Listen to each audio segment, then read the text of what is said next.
Ready start.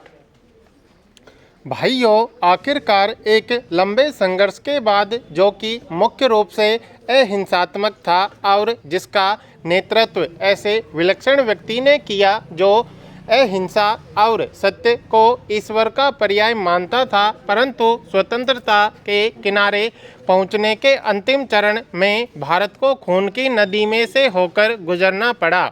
और यह नदी भारतीयों ने ही खोदी थी तथा इसमें भारतीयों का ही खून बह रहा था।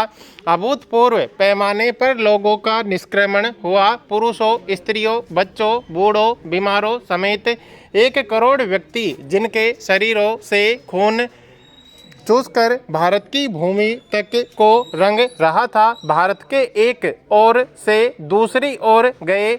उन्होंने अपने पीछे न केवल मकान और जमीनें छोड़ी, बल्कि अपने घर के व्यक्तियों के मृत शरीर भी छोड़े। स्वतंत्र भारत के किनारे तक पहुंचने के लिए देश को यह मूल्य चुकाना पड़ा और वह 2 प्रभुता संपन्न राष्ट्रों भारत और पाकिस्तान में विभाजित हो गया। यह 15 अगस्त 1947 की बात है। कांग्रेस ने, जो वास्तविक रूप से 1885 से भारत की राष्ट्रीय वाणी थी, हमेशा भारत की एक राजनीतिक इकाई के रूप में संकल्पना की थी। कांग्रेस को अंत में भारत का विभाजन स्वीकार करना पड़ा। वैसे तो यह स्वीकृति असहमति से दी गई थी, परंतु वास्तविक रूप में देखा जाए तो यह ब्रिटिश शासकों द्वारा पिछले कई दशकों से उत्पन्न की गई परिस्थितियों के दबाव के कारण था। फूट डालो और राज करो की नीति पहल अलीगढ़ मुस्लिम कॉलेज की स्थापना के साथ शुरू की गई। एक दूसरे के बाद आने वाले 3 ब्रिटिश प्रिंसिपलों ने पृथकता का विचार मुस्लिम नेताओं और छात्रों के मन पर बैठाया।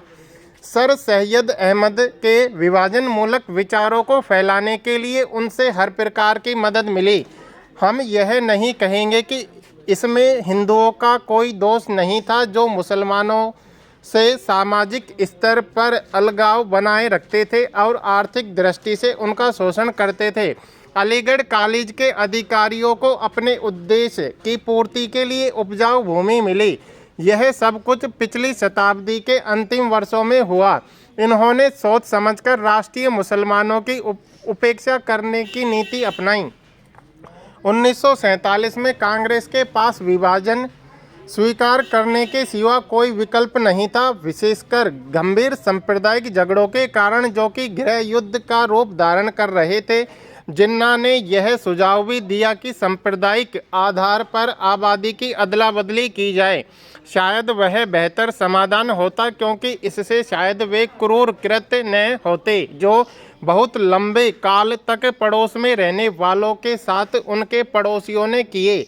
विभाजन को स्वीकार करते हुए कांग्रेस ने 15 जून 1947 को दिल्ली में एक प्रस्ताव पास किया, जिसमें अंतिम बार भारत की मूलभूत एकता का आग्रह किया गया था। इसमें कहा गया था, पिछली 2 पीढ़ियों के श्रम और बलिदान की नहीं, बल्कि भारत का विस्तृत इतिहास और परंपरा भी इस मूलभूत एकता की साक्षी है।